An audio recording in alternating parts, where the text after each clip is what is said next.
So you have kids now. You have Yeah. you have Three that boys. you have that dad in you that and I think that changes things. And when you were fighting at the end of your career, to see those moments with you and those things that happened with your wife and kids and everything towards the end of the year were made me pretty proud to know you, knowing how much they mean to you. But I think for me, one of the coolest moments that everybody planned that you didn't know about was when they announced your induction into the Hall of Fame, and everybody came out that night. What was that feeling like when you saw them? And I think I know your answer, but I want to hear what you have to say. Yeah, well, the weird thing is that everyone playing secret and keeping them away from me. Like Ozzy called me, like, "Hey, let's go get lunch right over here." And I was like, "All right, let's go. You want to go have lunch and drink beer right before we go to a fight? Shit, I'm down." But it was weird because they were sneaking them in, and then I had my buddy there, Uncle Laser, crazy little comedian guy, and we were sitting there, and right when it came on, I was like, "Oh, this is happening." And then I look over and see the wife and kids, like, "Oh, unreal! This is cool. You guys got me. You got me." So it was. Yeah, you got me. You got me. Yeah.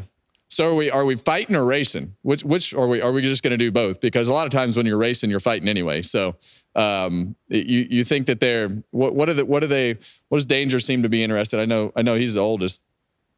They racing. They love racing. Love it.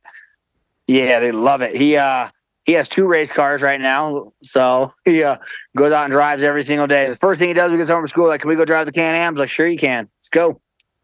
Yeah. Well, I think a lot of people don't give the kids enough credit for the things that they can actually do. And when they're exposed to, just being able to go out there and figure stuff out, heck, when they're 3, 4, 5, 6, 7, 8 years old, they're learning at a pretty rapid pace. So you thinking that you're going to put him in like off-road vehicles, or are you looking at off-road? He likes off-road. So he won last year when he was 4 years old. He won the Mitt 400. It's pretty cool. He was racing against 8, 12-year-olds. So he was 4 years old and went out there, and the parents, of course, afterwards, you had to hear all the dads, "Oh, that car fair? Is that thing?" And I said, "Listen, I play by the rules. My cars are all fair, but you need to be worried about my 4-year-old just drug your 12-year-old. So that's what you need to be over there. Don't be bitching at me, be bitching at him." Oh man. It sounds like off-road racing is exactly like the rest of racing. Oh yeah, everyone wants to cheat until they get caught cheating, and then they want to point the finger at you. But I play by the rules every time. They can, like my truck right now, they just pulled the whole motor apart because they thought we were have an illegal motor. Like, go ahead, it cost you $10,000, and you got to put the motor back together. I don't care, rip it apart. It's on you. I don't cheat. I play by the rules. So just like fighting, I never cheated ever. I always made weight. I never took any drugs. I always played by the rules, so I never was ever worried about anything. Same thing off road. I'm gonna race as hard as I can legally, and people know me out there, so they don't want to bump me, push me, because there's no law. I'll whip your ass and leave you for dead in the middle of the desert, so it'll be all right. Have you had any tussles at the off-road races yet, or does everybody knows they don't need to mess with you? Baja 1000 I did.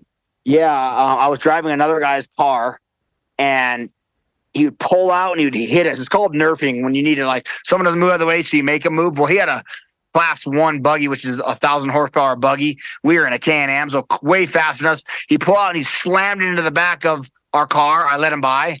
Then he pulled over about a mile up the road, did it again. Pulled over a mile up the road, did it again. So we were probably 10 miles from the finish line. When we got to the finish line, I unbuckled my seatbelt, ran back to his car because we finished before him. And I said, "Hey man, you got a problem? Like, is there something going on? Like, I don't understand." He's like, "Oh, no. Our power steering pump was out. Our fuel pump kept shutting off. We had to keep pulling over. So I was like, all right." So that was the closest I ever been to whipping someone's ass out at the desert. But so. You crack me up, man. I love every minute of talking to you. I think it's racing is one of the most intense things, and people who haven't been in racing just have no idea the intensity that comes with driving a vehicle, building a vehicle, going with your friends and competing for in your race for 1,000 miles, and to know how you carry those emotions through is something that you can't explain unless you have somebody else that's done it. As you go through these last several months and with everything, you've got the racing bug. You're off doing all the racing stuff that you do right now. Do you ever have the itch to walk back down out towards that octagon and fight again, or is it just you're doing what you want to do at this particular point and just having fun? I had a company. Well, the bare knuckle guys offered me a fight, and I said you'd have to come up with such a number that would entice me to just get off the couch. I did, and I'm making money through all the stuff doing with Dana right now, and all the sponsors I have that stuck around with me. So I'm not dying for money. This truck is costing a lot, so I might have to just go take a fight just to keep the truck alive. No, I don't have any interest though. Next month I going and filming 2 movies. One in Atlanta, Georgia, and the other one Idaho. So hopefully the movie star thing takes off, and I'll start working like The Rock and start making $20 million in movies. Then I'll just buy a brand new race car every single weekend. I'll have a new car. So that's what I'll do with all my money. How in the world did the movie thing start? What was the first movie you did? Stunts. I started doing stunts, and it just kind of took off from there. You know, I had a good on-camera presence, I guess, and I was never scared to, I don't know, throw a fake punch or take a fake hit or roll a car or jump off a bridge. So stunts took off, and then they figured out I could say a couple lines and then die. So I did a bunch of movies where I'd say a couple lines and then get beat up or I'd die, and then the several lines took to more and more and more, and now I've slowly gravitated away from stunts and more into the acting side of it. So the acting side of it, did you have to go take like acting lessons, or do you just go out there and be yourself? You just take direction well? Yeah, not only direction well, but the cool thing is a lot of roles I play are kind of like tough guy, macho roles. So I just already lived that. I embody it. So I don't have to pretend to be that guy. All I got to do is do the lines. Yeah. Yeah, well, you are one brave soul, but I think when you look at the fighting, the acting, and the racing, is there anything that you would go back and change as you went along the way that you would have said, this moment I should have done like that, and it would have led to something different? Because I always tell people, look, I made a lot of mistakes. I screwed a lot of things up, but I'd never be here where I'm sitting today if I hadn't screwed all that up. So is that, do you, no, you wouldn't change nothing. That's what I mean. No. It'd be hard to be like, oh, if you change something along your career, you wouldn't be living in Ricky Bobby's mansion. You know what I'm saying? So I don't know what to tell you. Yeah. Well, maybe we'll recreate the scene of in the living room of the Ricky Bobby movie once, if we ever get the thing done. We'll invite Will Ferrell over to see if we can figure it all out. But perfect.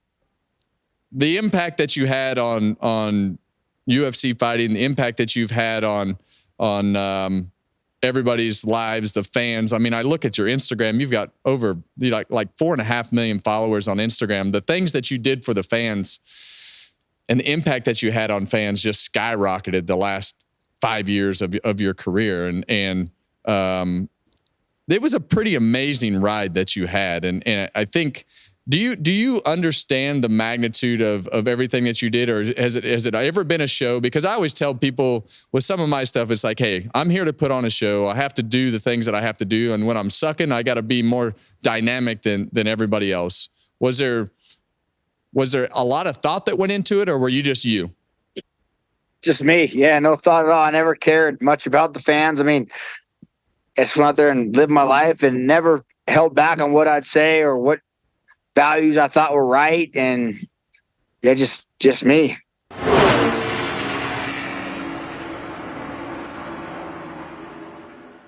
Hey race fans, thanks for watching our video. For all NASCAR on Fox News content and the best clips from Fox Sports, be sure to follow and subscribe to our channel.